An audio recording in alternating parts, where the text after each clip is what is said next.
Student, biotech के अपने इस चैप्टर के प्रोसीजर में अब तक हम 5 स्टेप पढ़ चुके हैं।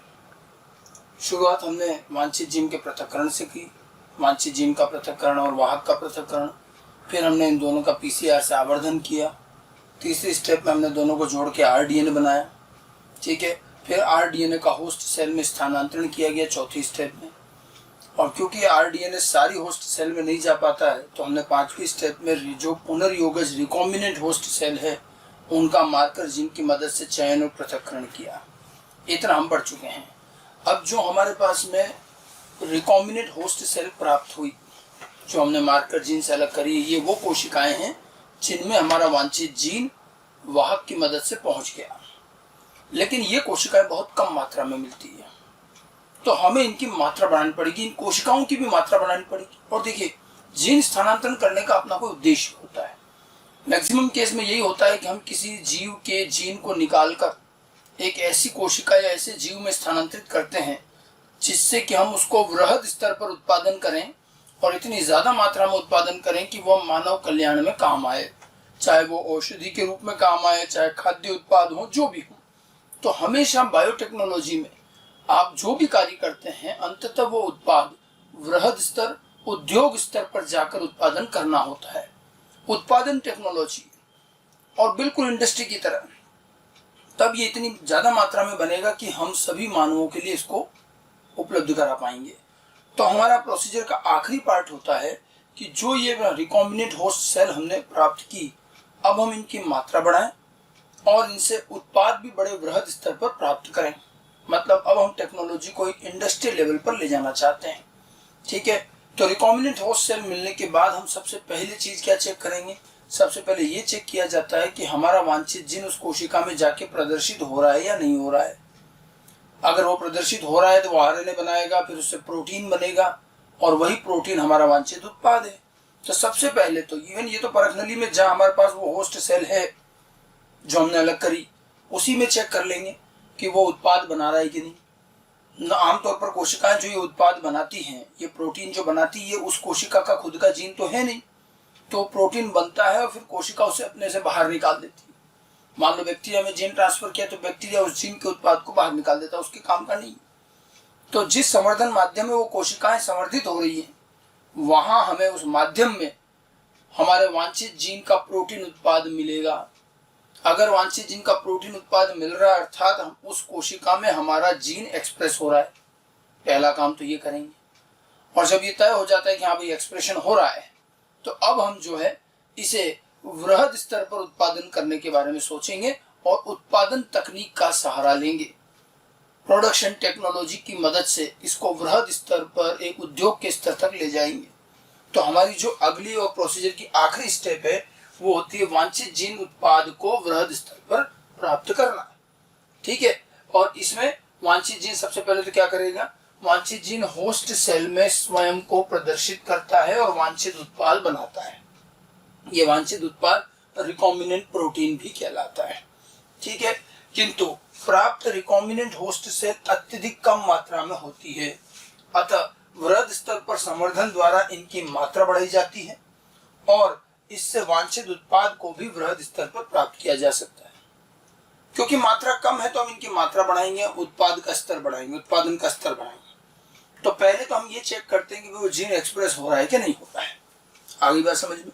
अब उसके बाद हम उत्पादन तकनीक में आते हैं।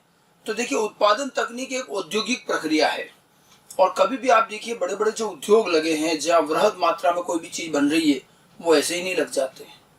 हमेशा उत्पादन तकनीक जो है 3 स्तरों से विकसित होती हुई उद्योग तक पहुंचती है।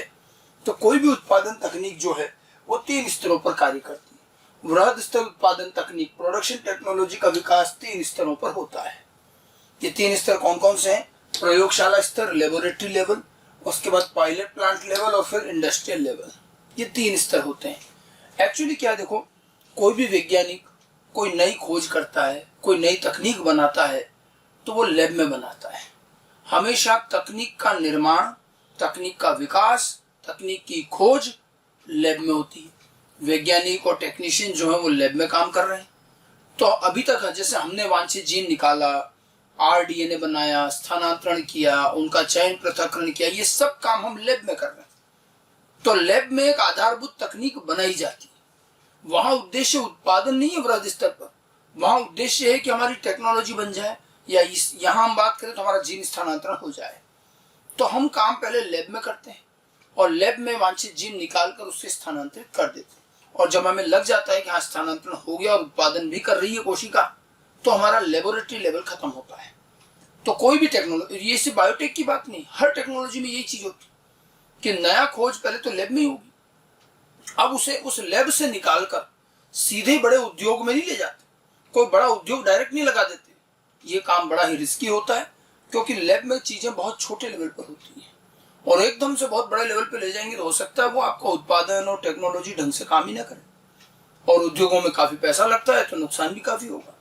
इसके लिए उद्योग स्तर पर हमें सफलता मिले और उद्योग सफलतापूर्वक उत्पादन कर सके, इसके लिए हम सीधे उद्योग स्तर पर न जाकर बीच में एक स्तर और लगाते हैं, वो है पायलट प्लांट लेवल।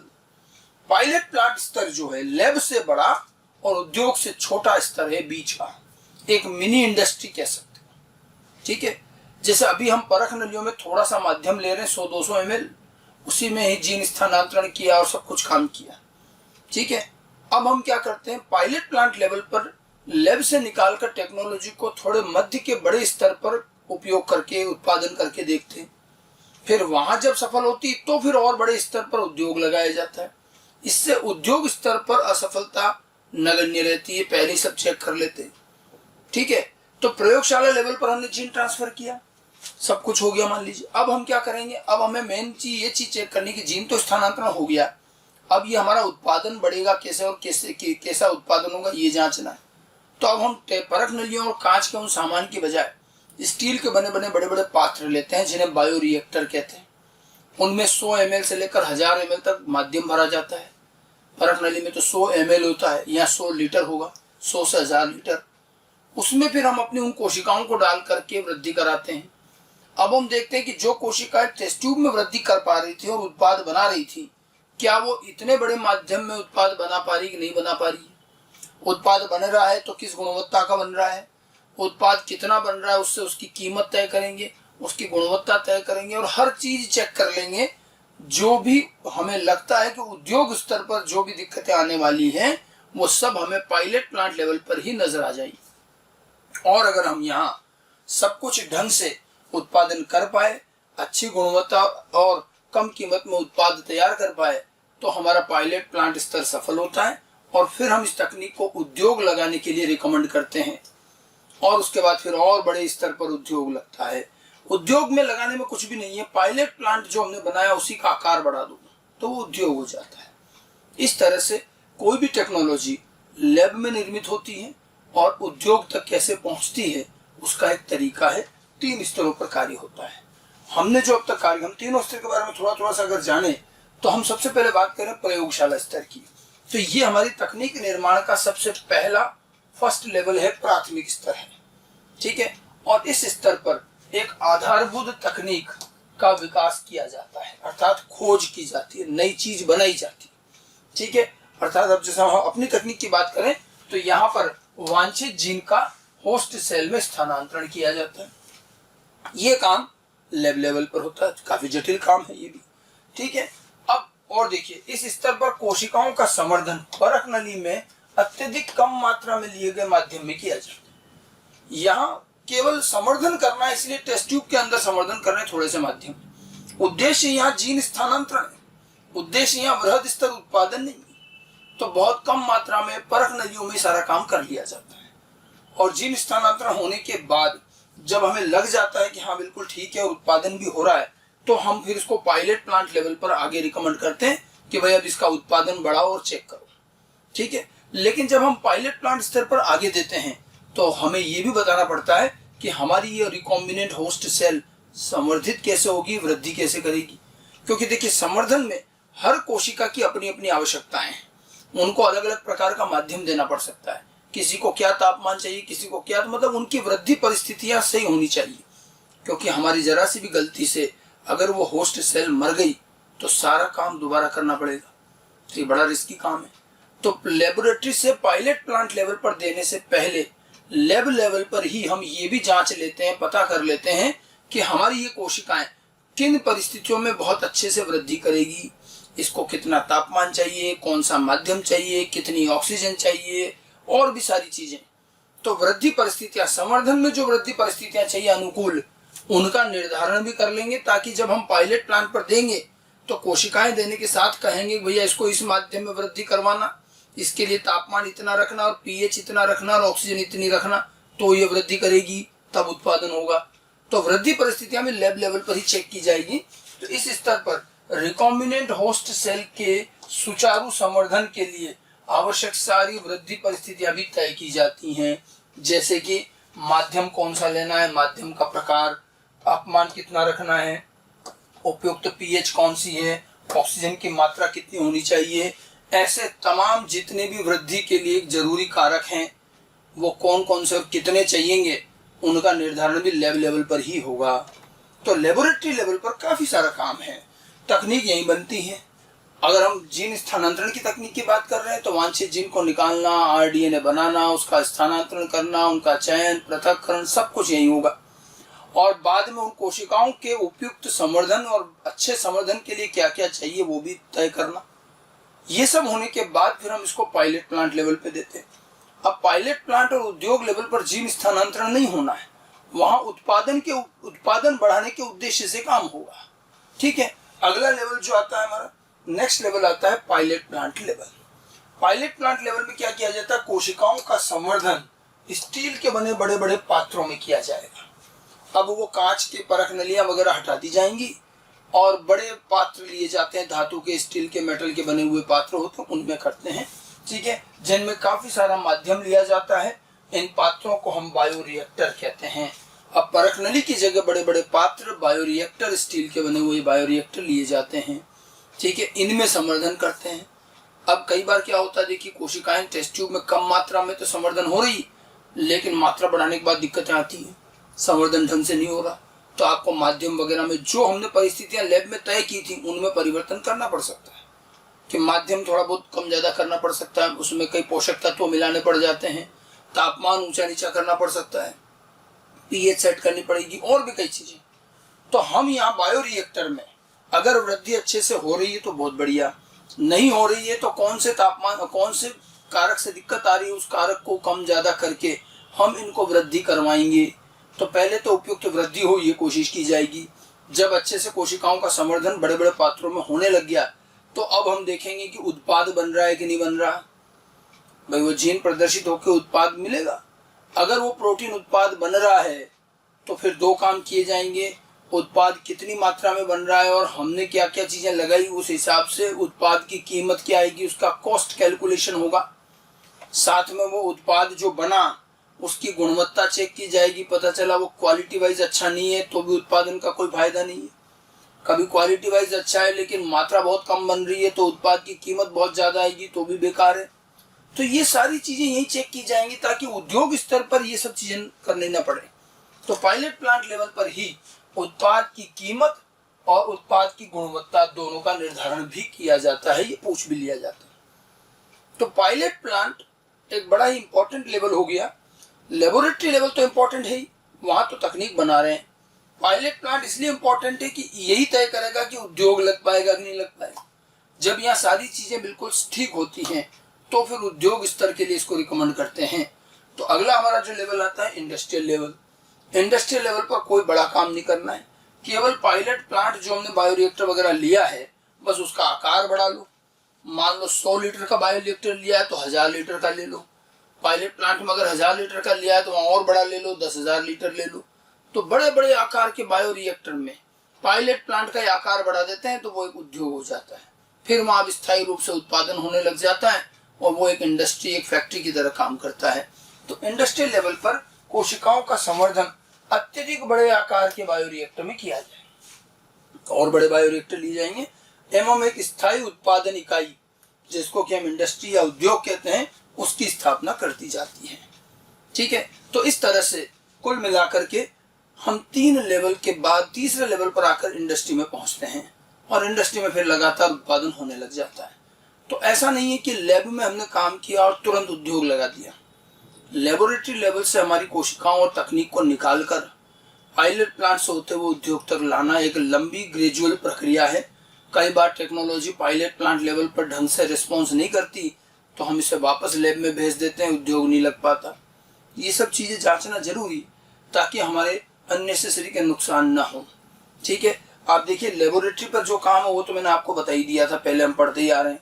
अब पायलट प्लांट में और इंडस्ट्रियल लेवल में एक नई चीज जो आई वो आई बायोरिएक्टर। तो बायोरिएक्टर क्या है और उसमें कैसे काम होता है, थोड़ा बहुत हमें एनसीईआरटी में इसके बारे में भी दिया गया है।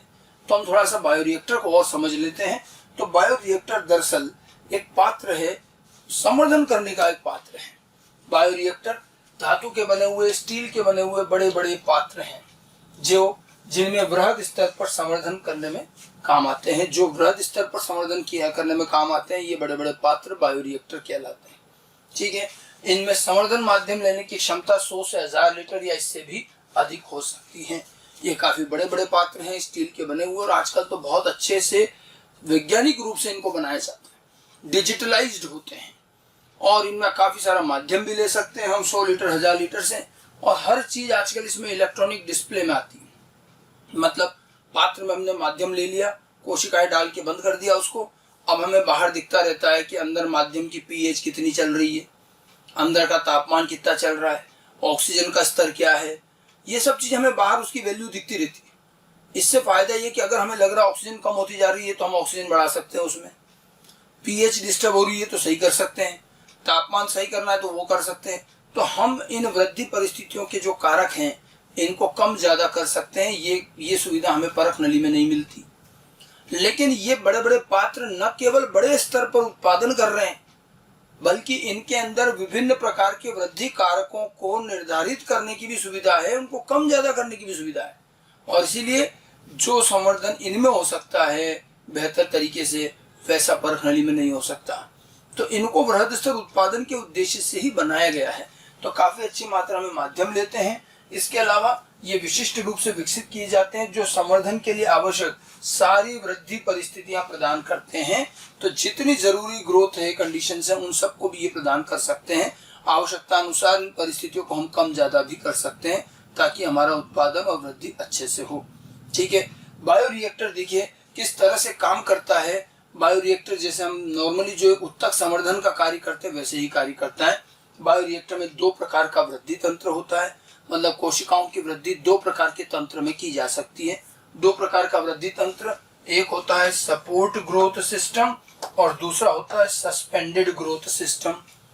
ठीक है, ये जो वृद्धि तंत्र है ये संवर्धन माध्यम के आधार पर तय किया जाता है। ये वृद्धि तंत्र जो होता है किस प्रकार का हम संवर्धन माध्यम ले रहे हैं उससे तय होता है, संवर्धन माध्यम के आधार पर। अब आप देखिए जब भी संवर्धन किया जाता है परख नलियों में या कहीं पर भी, तो संवर्धन माध्यम 2 तरह का होता है, या तो तरल माध्यम या ठोस माध्यम। आमतौर पर एक ही प्रकार के माध्यम को 2 रूप में बनाया जा सकता है, तरल में भी ठोस में भी। ठोस माध्यम देखो, तरल तो शुरू में बनेगा ही कि एक निर्धारित मात्रा में हम डिस्टिल वाटर लेते हैं और उसमें सारे पोषक तत्व मिलाकर के संवर्धन माध्यम बन जाता है, वो तरल ही। ठोस अगर बनाना है तो उसमें थोड़ा हम अगार मिला देते हैं। शैवालों से प्राप्त ये अगार जेली की तरह हमारे माध्यम को जमा देता है। थोड़ा सा गर्म करने पर ये पिघल भी जाता है, नहीं तो सामान्य तापमान पर ये अर्ध ठोस अवस्था में जमा रहता है, तो ये ठोस माध्यम हो। तो संवर्धन के लिए हमारे पास में दोनों माध्यम। अब अगर हम ठोस माध्यम पर संवर्धन करेंगे तो ठोस सतह रहेगी, उसमें सतह के ऊपर कोशिकाएं वृद्धि करेंगी, उसको कहते हैं सपोर्ट ग्रोथ सिस्टम। वो तो एक सपोर्ट प्रोवाइड कर रहा है, सतह है। और अगर तरल माध्यम में वृद्धि करा रहे हैं तो उसके सस्पेंडेड ग्रोथ सिस्टम कहेंगे। तो माध्यम कौन सा, मतलब बायोरिएक्टर में हम किस प्रकार का माध्यम ले रहे हैं उसके आधार पर 2 प्रकार के वृद्धि तंत्र हैं। दोनों के अंदर क्या अंतर है, दोनों के क्या फायदे हैं, क्या नुकसान है, इनकी एक तुलना भी समझ लें थोड़ी सी। सपोर्ट ग्रोथ सिस्टम में मैंने क्या क्या, संवर्धन ठोस माध्यम पर होता है, सस्पेंडेड में संवर्धन तरल माध्यम में होता है। ठीक है, ठोस माध्यम पर संवर्धन करने के अपने फायदे नुकसान हैं, तरल के अपने हैं। देखिए तरल माध्यम क्या है, पानी एक जलीय तंत्र की तरह हो गया। जब हम कोशिकाओं को तरल माध्यम में डाल के संवर्धन करते हैं तो कोशिकाएं उस तरल माध्यम में डूब जाती हैं। अब को जो भी पानी के अंदर डूबा हुआ है वो उसमें सबसे बड़ी समस्या उसके श्वसन को लेकर आती है। श्वसन के लिए ऑक्सीजन चाहिए, ठीक है, पानी के अंदर कुछ मात्रा में ऑक्सीजन घुलित भी होती है। तो ये कोशिकाएं जो माध्यम के अंदर डूबी हुई हैं, ये उस माध्यम में घुलित ऑक्सीजन, जिसको हम डिजॉल्व्ड ऑक्सीजन कहते हैं, वो लेती हैं, वो ग्रहण करती हैं। लेकिन घुलित ऑक्सीजन बहुत कम मात्रा में होती है और जल्दी ही खत्म हो जाती है। और अगर हमने और ऑक्सीजन नहीं मिलाई तो वहां अवायवीय स्थितियां हो जाएंगी और कोशिकाएं मर जाएंगी। इसीलिए तरल माध्यम में एक समस्या आती है ऑक्सीजन उपलब्धता बनाए रखना, और ये समस्या तो सामान्य जलाशय में भी आती। लेकिन प्रकृति में मिलने वाले जो पानी के जो स्थल हैं, जलाशय हैं, नदी नाला तालाब जो भी हैं, तो ये इनमें क्या दिक्कत है पता? इनमें होता है, इनमें क्या शैवाल और वो भी साथ में उग रहे हैं, तो वो ऑक्सीजन निकालते रहते हैं फोटोसिंथेसिस में, तो वहां ऑक्सीजन आती रहती है। और पानी जब हिलता रहता है तो ऑक्सीजन खुद ब खुद घुलती है। एक स्थिर भरा हुआ पानी में ऑक्सीजन जल्दी ही कम हो जाती है। इसलिए एक जगह पानी भर के रख दो बिना हिलाए डुलाए तो उसमें 1-2 दिन के अंदर बदबू आने लगेगी, क्योंकि उसमें अवायवी परिस्थितियां, ऑक्सीजन खत्म हो गई उसकी, और अवायवी जीवाणुओं से अवायवी श्वसन हो रहा है और बदबू आ रही। ठीक है, मतलब तरल माध्यम में ऑक्सीजन बनाए रखने का एक चुनौती रहती है। आप देखिए मछलियों का, अगर आपने एक्वेरियम देखा हो तो मछलियों के एक्वेरियम में भी अगर ऐसे पानी भर के मछली डाल दो, मछली मर जाएगी कुछ दिनों में। मछली भी क्या कर रही है, उस पानी में घुली तो ऑक्सीजन को ले रही श्वसन के लिए। अब अगर आप और ऑक्सीजन नहीं मिला रहे हो तो ऑक्सीजन खत्म होते मछली मर जाएगी। इसलिए आप देखिएगा एक्वेरियम के अंदर एक छोटा सा मशीन डाली रहती है जिससे बुलबुले निकलते रहते। ये बुलबुले बाहर से हवा खींच के पानी में मिला रहे हैं, एरिएटर होता है, तब वो मछलियां जीवित रहती है। अब यहाँ हम एरिएटर तो नहीं डाल सकते, लेकिन उस तरल माध्यम को हम लगातार हिलाते रहेंगे, लगातार उसको घुमाते रहेंगे, हिलाते रहेंगे, जिससे कि ऑक्सीजन घुलती रहे। तो तरल माध्यम में एक समस्या रहती है कि हमें संवर्धन तंत्र को कोशिकाएं डालने के बाद माध्यम को लगातार ऐसे घुमाते रहना पड़ेगा। इसके लिए मशीन आती है और वो चलती रहती, तो घूमता रहता। तो ये एक एक्स्ट्रा खर्चा बढ़ जाता है। ऐसा ठोस माध्यम में कुछ नहीं करना पड़ता। ठोस माध्यम में कोशिकाएं सतह पे होती है तो उनको ऑक्सीजन वैसे मिल जाती है। तो जहां तरल माध्यम में एक कमी यह है कि उसे लगातार सतत रूप से रोटेट करना पड़ेगा, ठोस माध्यम को नहीं करना पड़ेगा। लेकिन सतत रूप से रोटेट करने में ये बात तो सही है कि हमारा खर्चा बढ़ेगा, लेकिन एक फायदा भी है कि लगातार माध्यम जब घूमता रहता है तो उसमें पोषक तत्व तो बढ़िया मिक्स होते हैं, तो कोशिकाओं की वृद्धि बहुत अच्छी होती है। और इसीलिए तरल माध्यम में हमेशा उत्पादकता ज्यादा आएगी, ठोस माध्यम में कम आएगी। तो अगर तरल माध्यम में हमारा खर्चा बढ़ा तो उत्पादकता भी बढ़ गई, तो वो बैलेंस हो जाता है। ठीक है, और बल्कि आप देखिए बड़े बड़े उद्योगों में जब हम बात करें तो हम तरल माध्यम को ही प्रीफर करते हैं। तरल माध्यम के साथ एक आसानी, उसका परिवहन आसान है। आपको 1000 लीटर माध्यम भरना है बायोरिएक्टर में, अगर तरल माध्यम है तो पाइपलाइन से चला जाएगा, इनका परिवहन आसान है। जबकि ठोस माध्यम का परिवहन मुश्किल है, वो पाइपलाइन से तो जा ही नहीं सकता। इसलिए दोनों प्रकार के माध्यम में अपने अपने कमियां हैं और दोनों ही यूज होते हैं जैसी जरूरत होती है। ठीक है, मैंने यही तुलना लिख रखी है। देखिए इसमें ठोस माध्यम, इसमें तरल माध्यम। अब यहाँ देखिएगा ऑक्सीजन उपलब्धता के लिए, एरिएशन के लिए माध्यम को सतत रूप से हिलाने की आवश्यकता नहीं होती है, या कोई जरूरी नहीं ठोस माध्यम है। यहाँ पर ऑक्सीजन उपलब्धता के लिए माध्यम को सतत रूप से हिलाने की आवश्यकता होती है। यहाँ हमें लगातार इसको रोटेट करना पड़ेगा, स्टीयरिंग करनी पड़ेगी, घुमाना पड़ेगा। ठीक है, ठोस माध्यम के कारण उद्योगों में इनका पाइपलाइन से परिवहन संभव नहीं होता। जहाँ वृहद मात्रा में हम माध्यम ले रहे हैं वहाँ इनका पाइपलाइन परिवहन संभव नहीं है। ठीक है, तरल माध्यम का उद्योगों में पाइपलाइन परिवहन आसान होता है, और इसीलिए भले ही इनको लगातार घुमाते रहना पड़ेगा, फिर भी उद्योगों में ज्यादा प्राथमिकता किसको दी जाती है, तरल माध्यम को। और जिन बायोरिएक्टर में हम वृद्धि करवाएंगे उनमें ही ऐसी मशीन लगा रखते हैं जो उनको लगातार घुमाता रहेगा माध्यम को। तो 2 प्रकार के वृद्धि तंत्र हो गए। आवश्यकता अनुसार ठोस माध्यम, तरल माध्यम, दोनों में से कोई सा भी लिया जा सकता है। ठीक है, दोनों के संवर्धन करने के तरीके अलग अलग रहेंगे, लेकिन संवर्धन दोनों तरीके से होगा। अच्छा, संवर्धन करने का तरीका, अगर हम कल्चर सिस्टम की बात करें तो बायोरिएक्टर में संवर्धन भी 2 तरह से होता है। जब माध्यम 2 तरह के हैं तो 2 प्रकार का कल्चर सिस्टम है। एक होता है बैच कल्चर, तो दूसरा होता है सतत कल्चर, कंटिन्यूअस कल्चर। मतलब कोशिकाओं का वृहद स्तर पर या परत नली में जहां भी आप संवर्धन कर रहे हैं, संवर्धन 2 तरह से होता है। ठीक है, 2 तरह से, बैच वाइज बैच और कंटिन्यूअस। अब देखो कैसे होता है, मैं आपको समझाने की कोशिश करता हूँ। जैसे हमने बायोरिएक्टर का एक पात्र ले लिया, अब हमने उसमें माध्यम भर दिया, जितनी उसकी क्षमता है 100 लीटर की या 1000 लीटर की जो भी है, माध्यम भर दिया। उसमें हमने कोशिकाएं डाल दी अपनी और उनका संवर्धन शुरू कर दिया। ठीक है, अब क्योंकि इतना सारा माध्यम लिया है तो कोशिकाओं में कई दिन तक चलेगा। कोशिकाएं क्या करेंगी, माध्यम से पोषक तत्व लेंगी और विभाजन का वृद्धि करेंगी, विभाजन करेंगी। तो जब लगातार संवर्धन कई दिनों तक चलता रहेगा तो कोशिकाओं की संख्या बढ़ती जाएगी और कोशिकाएं सारा पोषक तत्व माध्यम से ले रही हैं तो कई दिनों बाद ही सही माध्यम में पोषक तत्वों की कमी आएगी और कोशिकाओं की मात्रा बढ़ती जाएगी और कोशिकाओं में जो जीन हमने स्थानांतरित किया वो उत्पाद भी बनेगा और वो उत्पाद उस माध्यम में इकट्ठा होता रहेगा। तो कई दिनों बाद जब हमें लगेगा कि पोषक तत्व कम हो गए तो अब हमें यहाँ नया संवर्धन माध्यम चाहिए, अन्यथा कोशिकाएं मर जाएंगी। फिर हम क्या करते हैं, उस पूरे पात्र को खाली कर देते हैं, पुराना माध्यम कोशिकाएं सब निकाल दिया, फिर पात्र को साफ किया, नया फ्रेश माध्यम भरा, फिर से कोशिकाएं डाली, फिर संवर्धन शुरू। हर बार हम यही करेंगे, पूरा पात्र खाली करके पुराना माध्यम निकाल लेंगे और नए सिरे से वापस नया कल्चर शुरू करेंगे। हर बार कोशिकाएं डाल के शुरू किया जाएगा और जो वो पुराना माध्यम निकाला उसमें हमें अपना वांछित उत्पाद मिल जाएगा, वो हम बाद में पृथक कर लेंगे। संवर्धन का ये तरीका कहलाता है बैच कल्चर। ये बैच वाइज बैच, और हर बार एक नया बैच बना रहे हो, इसका काम पूरा हुआ, इसको खाली किया, फिर नया बैच बनाएंगे। अब इसमें आप माध्यम चाहो तो ठोस ले लो चाहे तरल, दोनों चलेंगे, क्योंकि आपको तो पूरा ही खाली करना है, फिर भरना है, फिर खाली करना है, तो इसमें दोनों माध्यम चल जाएंगे। लेकिन ये काम बड़ा मुश्किल है, हजारों लीटर माध्यम को खाली करना, भरना, ये बड़ा मेहनत का काम होता है। तो उद्योगों में बैच कल्चर में जब चीजें बनती है तो थोड़ी महंगी बनती है, क्योंकि इसमें लेबर कॉस्ट ज्यादा आएगी, आपको बहुत ज्यादा मेहनत से काम करना पड़ेगा, बहुत सारे लोगों का काम रहेगा। ठीक है, उसकी बजाय फिर एक आसान तरीका और निकाला और एक सतत तंत्र बनाया। तो अभी जो मैंने आपको बताया वो बैच कल्चर था। बैच कल्चर में क्या है, कोशिकाओं का संवर्धन अलग अलग बैचेज में होता है, हर बार एक नया बैच बनता है और हर बार पुराने बैच का माध्यम हटाकर नए सिरे से संवर्धन आरंभ करते हैं। इसमें ठोस अथवा तरल दोनों प्रकार के माध्यम काम आ सकते हैं। तो ये तो बैच वाइज बैच कल्चर होता है। तो ये तो एक बैच कल्चर हो गया और कई चीजें आज भी बैच में बनती है। ठीक है, इसमें बस समस्या यही है कि इसमें मेहनत ज्यादा है, उत्पादकता कम है, हालांकि इसमें ठोस तरल माध्यम दोनों काम आ जाए। फिर क्या करा गया, उद्योगों में आजकल इससे आसान तरीका लेते हैं सतत संवर्धन। उसमें हम क्या करते हैं, पात्र जो बायोरिएक्टर है उसमें एक इनलेट और एक आउटलेट लगा देते हैं। इनलेट से माध्यम भरेंगे, आउटलेट से समय अनुसार खाली करेंगे।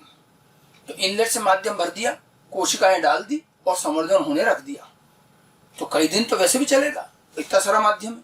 जब लग रहा है कि माध्यम पुराना हो गया, पोषक तत्व तो कम हो गए, तो अब हम पूरा पात्र खाली नहीं करेंगे जैसे बैच में किया था, बल्कि वो आउटलेट से क्या करेंगे, पुराना माध्यम थोड़ा सा निकाल लेंगे और जब हम पुराना माध्यम निकाल रहे होंगे उसी टाइम नया भरते भी जाएंगे। तो एक तरफ से पुराना माध्यम निकलता जाएगा और दूसरी तरफ से नया भरता जाएगा, पात्र को कभी खाली नहीं होने दिया जाएगा। फायदा यह है कि यहाँ आपको कोशिकाएं भी दोबारा नहीं डालनी है, थोड़ा पुराना माध्यम तो रखेंगे, वही कोशिकाएं काम आ जाएंगी और जो ये पुराना माध्यम निकल रहा है उसी के साथ हमारा वांछित उत्पाद प्रोटीन भी निकल आएगा, वो हम उसमें से निकाल लेंगे। तो बार बार अब यहाँ पात्र खाली करना भरना कुछ नहीं करना है, एक बार पात्र बंद किया, बस बाहर से माध्यम जाएगा और निकल आएगा। बस इसमें सीमा एक ही है कि इसमें आप ठोस माध्यम काम में नहीं ले सकते, ये सिर्फ तरल माध्यम पे चलेगा। लेकिन ये तुलनात्मक रूप से ज्यादा आसान है, उद्योगों में इस प्रकार का तंत्र ज्यादा काम आता है और क्योंकि लगातार इसमें फ्रेश माध्यम आता रहेगा तो कोशिकाओं की वृद्धि ज्यादा अच्छी होती है। कोशिकाएं अपने वृद्धि की सर्वोत्तम अवस्था, जो आपने पढ़ा हो सिग्मोइड कर्व अगर, तो लैग फेज, लॉग फेज और एक्सपोनेंशियल फेज होती है, स्टेशनरी फेज होती है। तो यहाँ क्योंकि लगातार सारी चीजें अच्छी हैं, पोषक तत्व तो बराबर मिल रहे हैं, तो वृद्धि की सबसे अच्छी अवस्था में बनी रहेंगी और उत्पादकता भी ज्यादा आएगी। ठीक है, सतत तंत्र यही है, इसमें एक कंटिन्यूअस कल्चर में सतत तंत्र का विकास किया जाता है, जिसमें एक तरफ से नया माध्यम मिलाया जाता है व दूसरी तरफ से पुराना माध्यम निकाला जाता है। ठीक है, और इसमें कोशिकाएं अपने वृद्धि की सर्वोत्तम अवस्था लॉग फेज, जिसको हम कहते हैं लॉग फेज या एक्सपोनेंशियल फेज में बनाए रखी जाती हैं। लेकिन इसमें माध्यम सिर्फ कौन सा काम आएगा, तरल माध्यम काम आएगा। तो वृद्धि की सबसे अच्छी अवस्था में बनी रहेगी लॉग फेज कहते हैं इसको, लैग नहीं, लॉग फेज, एक्सपोनेंशियल फेज, और तरल माध्यम काम आएगा। लेकिन यहाँ उत्पादकता ज्यादा आएगी, बस क्योंकि तरल माध्यम है तो यहाँ माध्यम को लगातार हिलाना भी पड़ेगा। ये मैंने एक मॉडल बनाया छोटा सा कि ये इनलेट है, यहाँ से नया माध्यम भरते हैं और ये आउटलेट है, यहाँ से पुराना माध्यम निकालते हैं, पुराने माध्यम में से वांछित उत्पाद मिलेगा और इसमें तरल माध्यम में कोशिकाओं का संवर्धन होगा जो अपनी वृद्धि की सबसे अच्छी अवस्था में बनाई रखी जाती है, क्योंकि लगातार नया माध्यम मिलता जा रहा है। ठीक है, तो कुल मिलाकर के बायोरिएक्टर में जब हम वृहद स्तर पर संवर्धन करते हैं तो वहां माध्यम भी दो प्रकार के हो सकते हैं, ठोस या तरल। उसी अनुसार support growth system, suspended growth system होगा। और संवर्धन भी दो तरीके से किया जा सकता है, बैच वाइज बैच कल्चर कर सकते हैं या एक सतत कल्चर सिस्टम से भी कल्चर कर सकते हैं। ठीक है, सभी तरह के बायोरिएक्टर होते हैं। जैसी आवश्यकता होती है और जैसा उत्पाद होता है उसके अनुसार हम ठोस माध्यम, तरल माध्यम, बैच कल्चर, कंटिन्यूस कल्चर कुछ भी काम में ले सकते हैं। वैसे सामान्यतः उद्योगों में तरल माध्यम पर काम ज़्यादा होता है और इसीलिए इस प्रकार के बायोरिएक्टर ज़्यादा यूज होते हैं।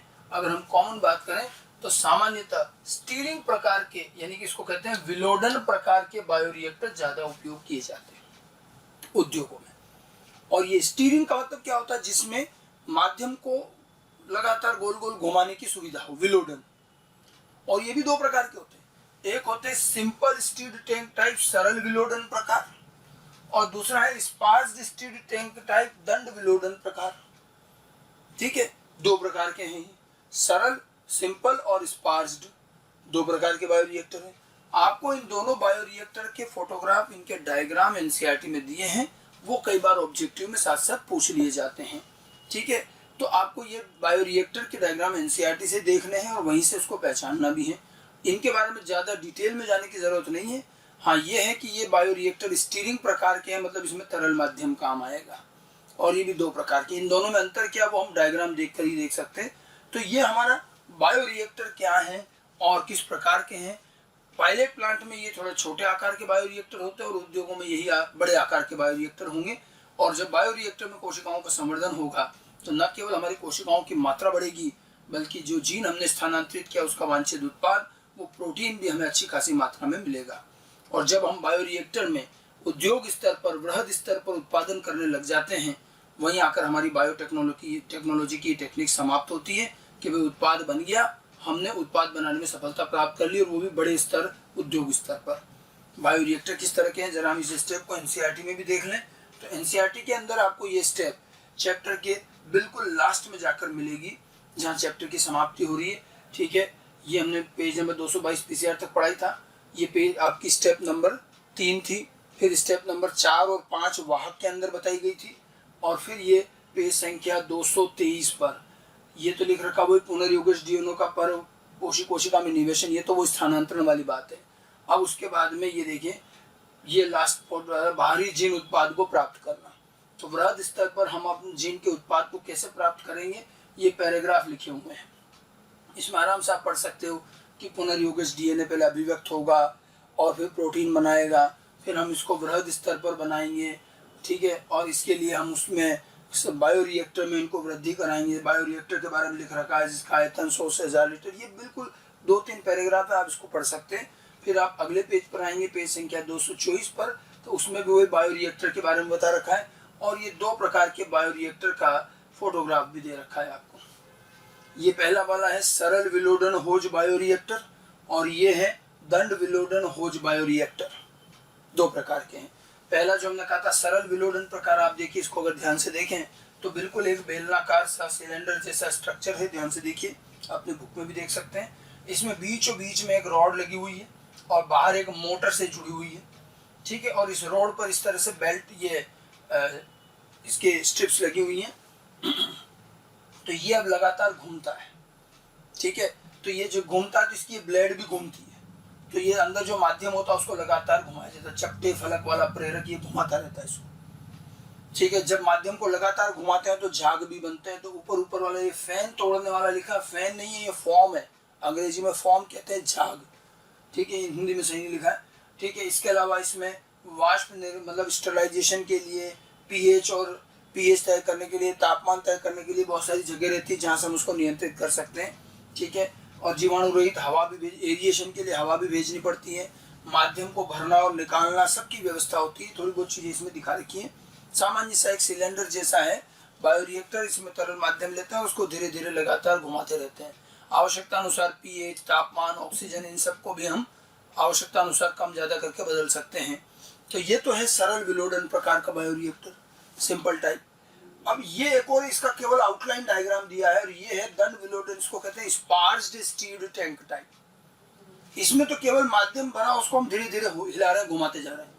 इसमें क्या करते हैं, तरल माध्यम भरा और ये देखो उल्टा टी के आकार का एक संरचना है। इसमें हम क्या करते हैं, बाहर से प्रेशर से ऑक्सीजन डालते हैं, ठीक है, ऑक्सीजन फेंकते हैं और ये जो टी जैसी संरचना है इसको ऊपर नीचे ऐसे हिलाते हैं। तो एक तो प्रेशर से ऑक्सीजन जा रही है तो पूरे माध्यम में हवा के बुलबुले रहेंगे और इसको ऊपर नीचे करने से पूरा माध्यम हिलता रहता है।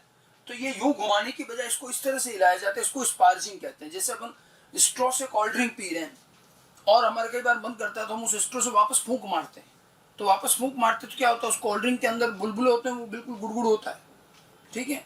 तो वही चीज़ है, यहाँ बाहर से हवा फेंकी जा रही है जिससे अंदर हवा के बुलबुले हैं, जिससे अच्छा खासा एरिएशन, ऑक्सीजन की मात्रा अच्छी रहेगी, इसको हिलाया भी जाएगा। तो इससे देखो क्या हो रहा है कि ये पूरा माध्यम हिलता रहता है, इसके अंदर ये जो गैस संहरण मतलब वो हवा के बुलबुले हैं और ऑक्सीजन के बुलबुले जो हैं अच्छा खासा सतह क्षेत्रफल बढ़ा देते हैं और यहाँ पर समर्थन इससे भी ज्यादा होगा क्योंकि ऑक्सीजन की मात्रा बहुत अच्छी रहेगी। स्पार्स्ड स्टीयरिंग वाले में समर्थन और भी अच्छा होता है, उत्पाद और ज्यादा बनता है। तो दो प्रकार के हैं, एक तो सामान्य विलोडन है जिसमें धीरे धीरे घुमाते रहेंगे और इसमें हम बाहर से हवा प्रेशर से डालेंगे और इसको घुमाते रहेंगे और हवा के बुलबुलों की वजह से यहाँ ऑक्सीजन अच्छी रहेगी, वृद्धि भी अच्छी होगी, उत्पाद भी अच्छी मात्रा में बनेगा, ठीक है। तो ये पूरा का पूरा जो है बेसिकली दोनों प्रकार के बायोरिएक्टर के डायग्राम है। आपको ऑब्जेक्टिव में पूछा जा सकता है, ये फोटो दे दिया बता पूछा जा सकता है ये कौन सा बायोरिएक्टर है, ये कौन सा बायोरिएक्टर है, किसमें क्या हो रहा है। तो थोड़ा सा इनके डायग्राम को भी अच्छी तरह से ध्यान रखें। तो ये तो हमारे प्रोसीजर की आखिरी छठी स्टेप थी जहां हमने बायोरिएक्टर में वृहद स्तर पर उत्पादन किया। उत्पादन होने के साथ और उद्योग स्थापित होने के साथ हमारा कार्य समाप्त हो जाता है और बायोटेक के जीन स्थानांतरण का जो पूरी टेक्निक है उसकी प्रोसीजर की 6 स्टेप हो गई हैं जो हमने पढ़ी, ठीक है।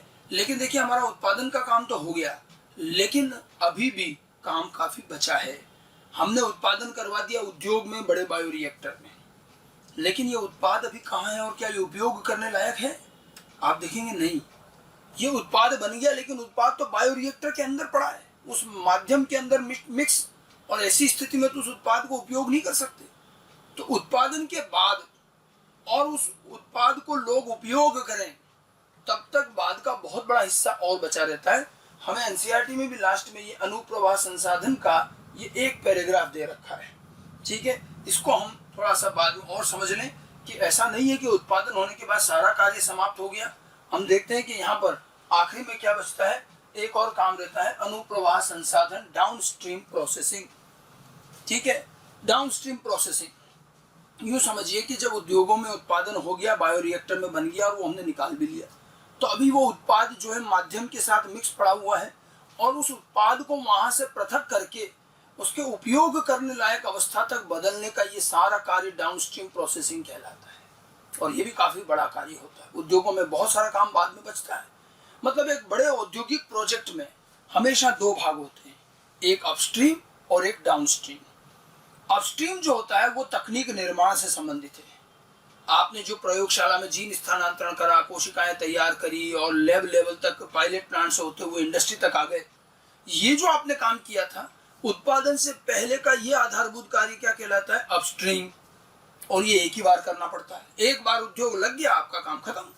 अपस्ट्रीम एक ही बार होता है। अब उद्योग में उत्पादन हो गया, उत्पादन के बाद का जो काम है, अब इस उत्पाद को शुद्ध रूप में अलग करके इसकी और प्रोसेसिंग करके इसको लोगों तक पहुंचाना, ये बाद का काम होता है डाउनस्ट्रीम। और ये बार बार चलेगा, जब तक उत्पादन करोगे डाउनस्ट्रीम चलेगा।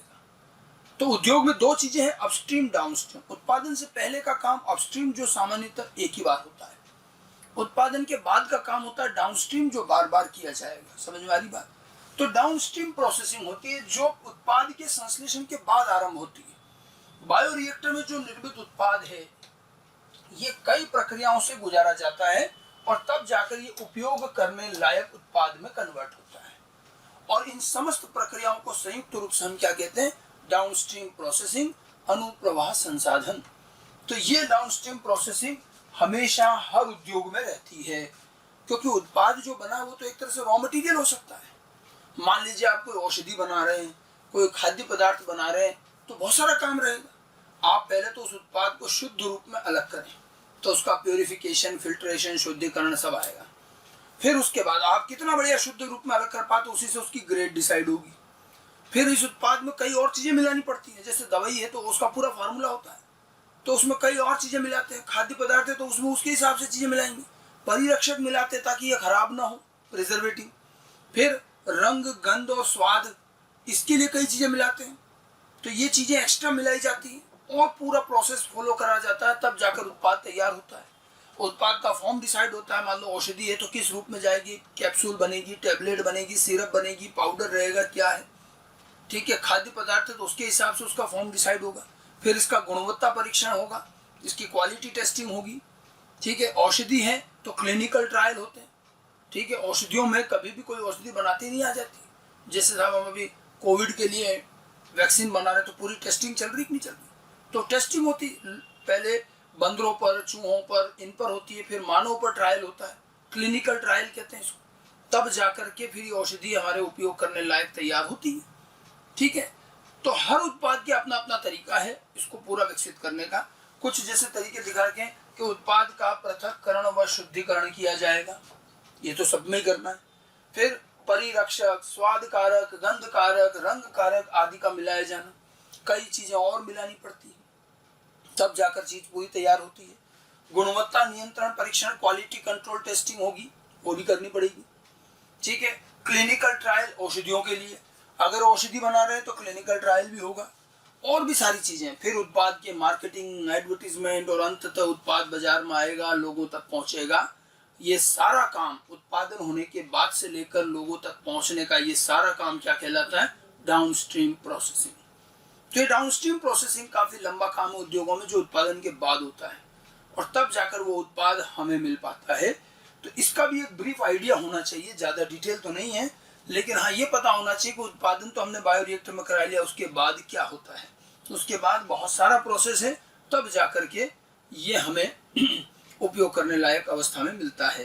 तो ये डाउनस्ट्रीम प्रोसेसिंग की परिभाषा और ये थोड़ी बहुत स्टेप ध्यान रखें। अच्छा, ये भी अलग अलग उत्पाद के लिए अलग अलग होती है। मैंने कहा ना, भोजन है, खाद्य पदार्थ है या औषधि है, तो डाउनस्ट्रीम प्रोसेसिंग जो होती है ये ध्यान रखिएगा कि अलग अलग उत्पादों के लिए डाउनस्ट्रीम प्रोसेसिंग अलग अलग उत्पादों के लिए अलग अलग होती हैं। इनमें जरूरी नहीं कि कोई प्रोसीजर सब में कॉमन हो, ये प्रोसेसिंग सब में अलग अलग उत्पादों के लिए अलग अलग होती है, लेकिन होगी जरूर, और तब जाकर के वो चीज हमारे तक पहुंचेगी। तो ये चैप्टर का एक आखिरी भाग है, जो मैंने आपको लास्ट पैराग्राफ बताया था अभी एनसीईआरटी में, वही चीजें वहाँ अनुप्रवाह संसाधन जो लिखा हुआ है, एक छोटा सा पैराग्राफ दे रखा है ये यहाँ पर, इसमें आप पढ़ भी सकते हैं, वही सारी चीजें लिखी हुई हैं, और अलग अलग उत्पादों के लिए भी ये भिन्न भिन्न होती हैं, एक छोटा सा पार्ट यहाँ दे रखा है, ठीक है। इसी के साथ फिर आपका ये पूरा चैप्टर भी खत्म हो जाता है। तो अभी तो हमने जो पढ़ा, हमारा ये था बायोटेक का पहला चैप्टर, ठीक है। बायोटेक का पहला चैप्टर प्रिंसिपल एंड प्रोसेस, सिद्धांत एवं प्रक्रम, जिसमें हमने जीन स्थानांतरण तकनीक के बारे में पढ़ा है। चैप्टर के दो मुख्य भाग किए हमने। चैप्टर का पहला भाग जो था वो था टूल्स वाला, जिसमें 4 प्रकार के टूल्स पढ़े, एंजाइम, वाहक डीएनए, पैसेंजर डीएनए और होस्ट सेल। उसके बाद हमने प्रोसीजर शुरू किया, और आप देखिएगा एनसीईआरटी में प्रोसीजर की स्टेप्स को मैंने अलग अलग जगह मार्क करवाया कि पहली स्टेप ये है, दूसरी यहाँ, ये वाला पैराग्राफ उसमें और ये पैराग्राफ उसमें। वो मार्किंग आप अपनी एनसीईआरटी में भी कर लीजिए, ताकि जब आप एनसीईआरटी का अंदर भी प्रोसीजर को ढंग से पढ़ेंगे, अपने नोट्स बना के रखिएगा, और एनसीईआरटी और अपने नोट्स को साथ साथ ही पढ़िए हमेशा, कि पहली स्टेप मैंने इधर बताई, अब एनसीईआरटी में पहली स्टेप में क्या लिखा है साथ साथ ही पढ़ लो, ज़्यादा अंतर नहीं मिलेगा। और कहाँ कहाँ कौन सा पैराग्राफ को किसके साथ पढ़ना वो बता रखा है, मार्किंग करवा रखी है मैंने, आप पूरे वीडियो में देखते जाएं और अपने बुक में भी मार्क कर लें। प्रोसीजर की कुल मिलाकर के 6 स्टेप हमने बताई, ठीक है। और 6 स्टेप के बाद में लास्ट में एक छोटा सा पार्ट है डाउनस्ट्रीम प्रोसेसिंग का, कि उत्पादन के बाद क्या होता है। तो ये पूरा चैप्टर किस तरह से हम वांछित जीन प्राप्त करके आरडीएनए बना करके उसे कोशिकाओं में स्थानांतरित करते हैं, और फिर कैसे उनसे उत्पादन प्राप्त करते हैं, ये सारी चीजें इसके अंदर कवर की जाती हैं, ठीक है। कोई बहुत बड़ा चैप्टर भी नहीं है, एक टेक्निक, मतलब पूरी बायोटेक नहीं है आपके कोर्स में, बायोटेक की रिकॉम्बिनेंट डीएनए टेक्निक आपके कोर्स में है, वही इस चैप्टर में दे रखी है, वही हमने पढ़ी भी है, ठीक है। तो ये आपका बायोटेक की यूनिट का पहला चैप्टर है, प्रिंसिपल एंड प्रोसेस। इसको अच्छी तरह से तैयार कीजिएगा। अब इस बायोटेक के अंदर ही अगला चैप्टर एक और है, इसके बाद एक छोटा सा चैप्टर है application of biotechnology. Biotech application का जो चैप्टर है उसके अंदर रिकॉम्बिनेंट डीएनए टेक्निक या जीन स्थानांतरण से अब तक हमने क्या क्या उत्पाद बना लिए हैं, क्या क्या प्रगति हुई है, इसका सारा एप्लीकेशन, उसका अनुप्रयोग उस अगले चैप्टर में आएगा। वो सब चीजें हम डिटेल में वहां पढ़ेंगे। Thank you.